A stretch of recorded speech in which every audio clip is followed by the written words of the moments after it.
Sandra gets her review on a Wednesday morning in February.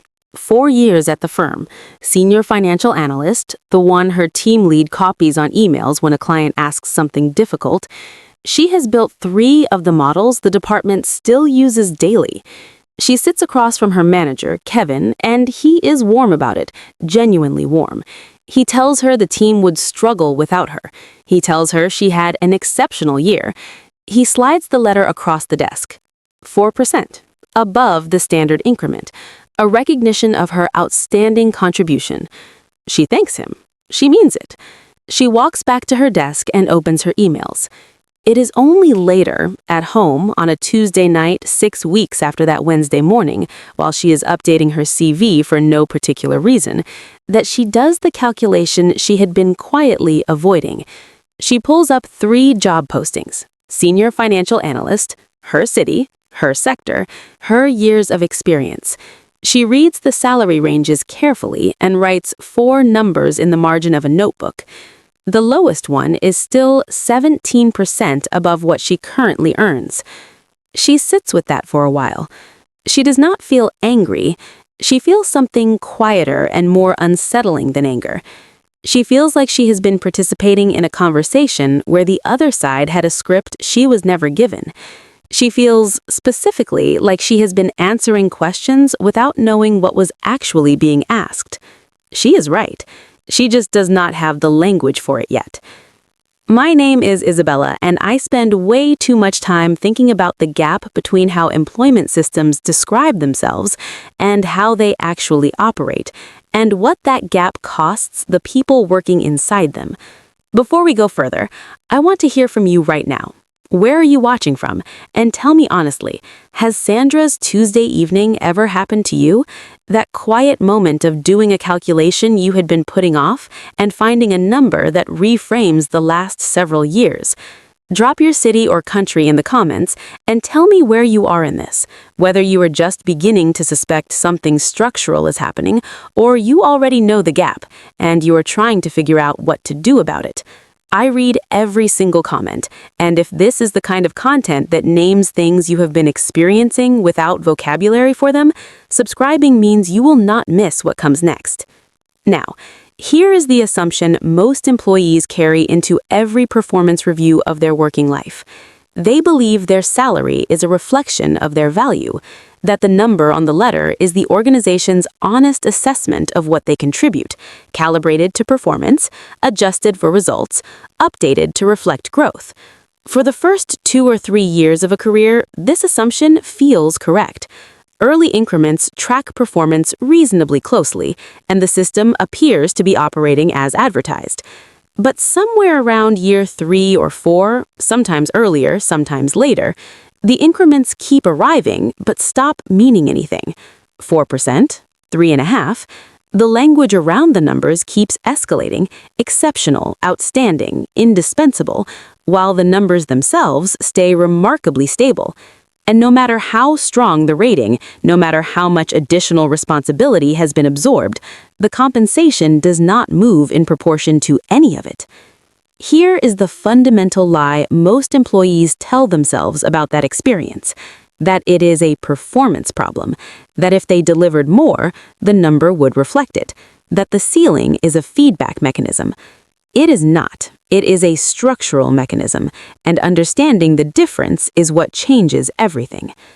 What Sandra experienced on that Tuesday evening, and what is being experienced right now by high-performing employees across every industry and every income level, has a name that most HR departments would prefer remained technical vocabulary. Labor economists and compensation researchers call it the retention discount. The mechanism was documented extensively in wage data research by economists at Princeton and the Federal Reserve Bank of Atlanta, whose longitudinal salary tracking across industries consistently produced the same finding. Employees compensated through internal raise structures fall progressively further behind market rates the longer they stay. Not because their performance declines, not because their value diminishes, but because the internal compensation architecture moves on a different timeline to the external market. Internal bands update slowly, incompletely, and almost exclusively in response to external hiring pressure rather than internal equity considerations. The retention discount is not a bug. It is the entirely rational output of a system optimized to contain compensation costs while retaining productive employees. From the organization's perspective, a 4% raise that keeps a high performer in place costs a fraction of the market correction that would be required if that person left and needed replacing. The discount is the difference between those two numbers, and it's collected from loyal, high-performing employees who simply did not know it was being charged. According to the ADP Research Institute's 2023 Workforce Compensation Analysis, employees who remained with a single employer for more than 4 years earned on average 49% less over a decade than employees who made 2 or more strategic external moves, controlling for role, industry, and performance level. Read that again. Not 10% less, not 20% less, 49% less, over a decade for employees of identical capability and performance. The only variable was whether they understood the mechanism or not. Let that sink in. According to a 2023 Pay Scale Best Practices Compensation Report, 78% of organizations conduct formal compensation benchmarking against external market data. Of those, fewer than 30% proactively share that benchmarking data with existing employees. Companies know the market number. They use it when they hire externally. They do not distribute it to the people already inside the building.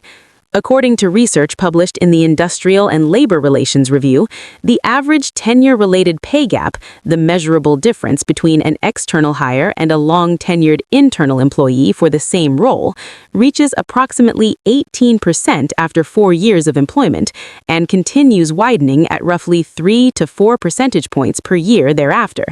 At year 7, the average gap exceeds 30%. Sandra is in year 4.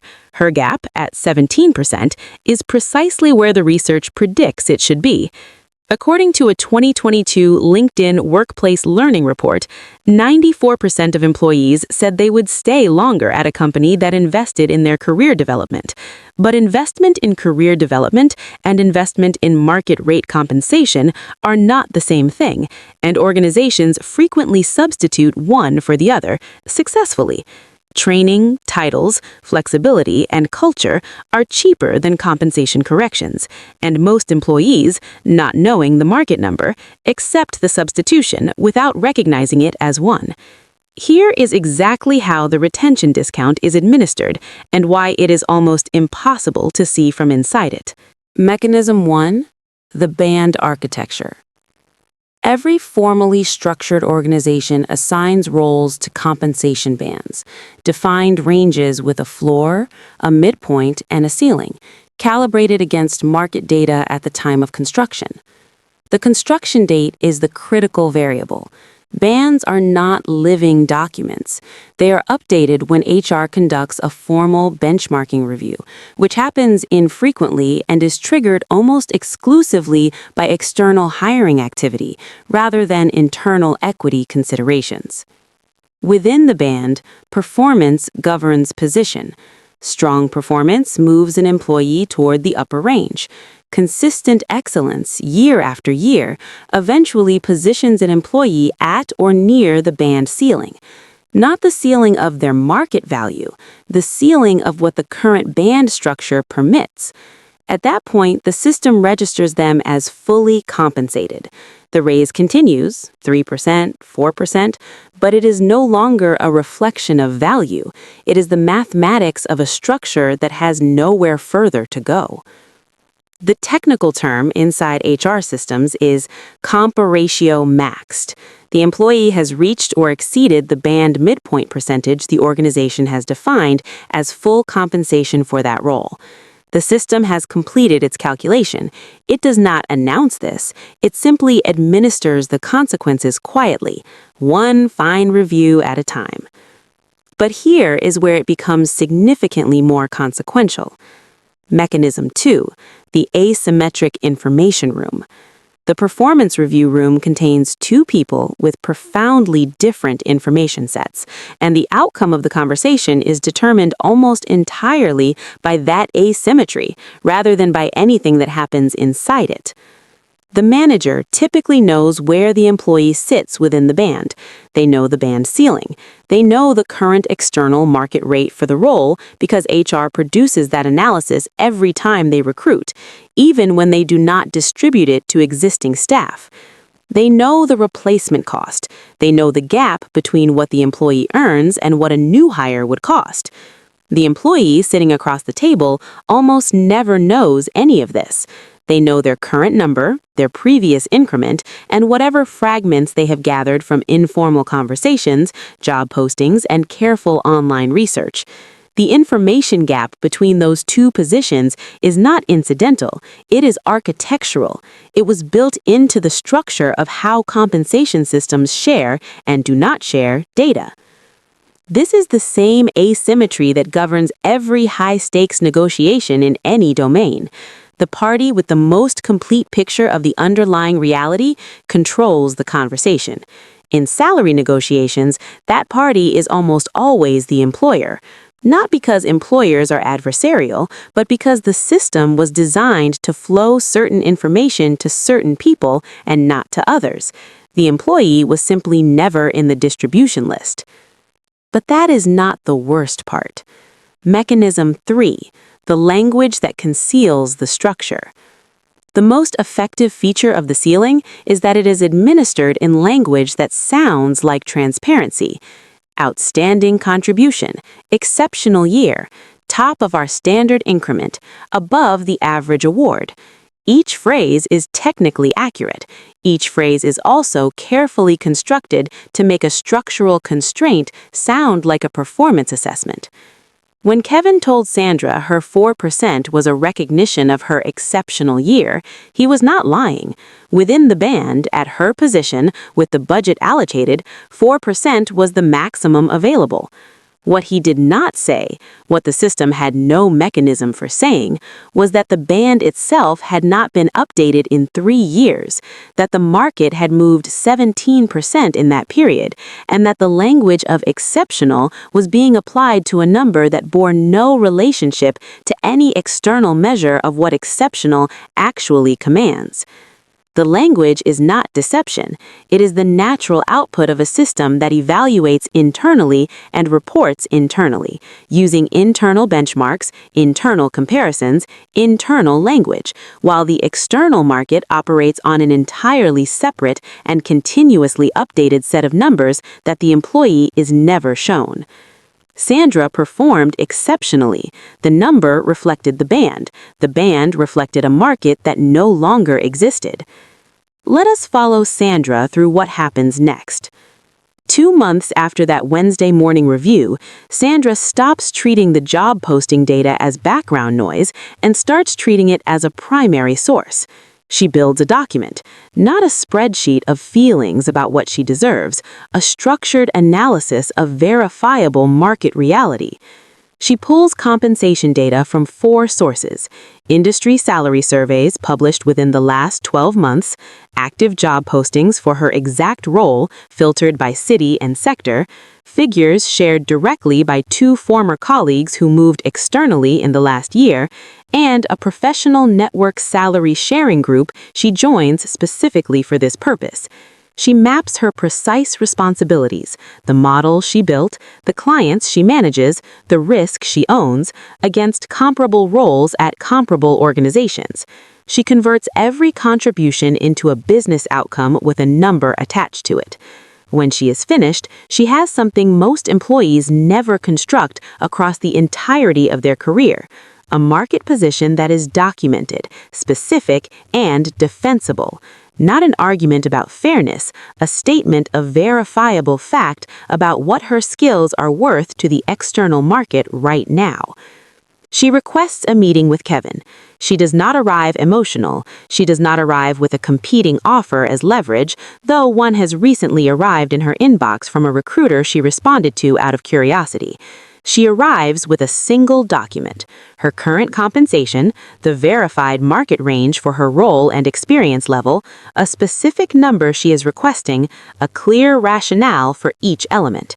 She does not lead with the external offer, she leads with the data. Kevin pauses in a way that is longer than the situation requires. He did not know she had done this work. He did not know she knew the number. And in that pause, Sandra understands something for the first time about every review she has ever sat through: that the outcome was never determined by her performance inside the conversation. It was determined by the information she carried into the room. The conversation that follows is unlike any previous compensation discussion she has had at this organization, not because the external offer created urgency, though it clarified what the alternative looked like, but because Sandra had closed the information asymmetry that the entire structure depended on. She knew the market number, Kevin now knew that she knew it, and the comfortable fiction that 4% was a fair reflection of her market value could not survive contact with a documented external reality. She received a 15% adjustment, not the full gap corrected, but the ceiling moves, and she now understands specifically and mechanically how to move it again. Here is what matters most to understand about what happened in that room. Sandra's performance did not improve between the Wednesday morning review and the meeting with her document. She was the same analyst, delivering the same quality of work, managing the same accounts. The ceiling moved not because her value changed, but because the organization's ability to rely on her not knowing the number was removed.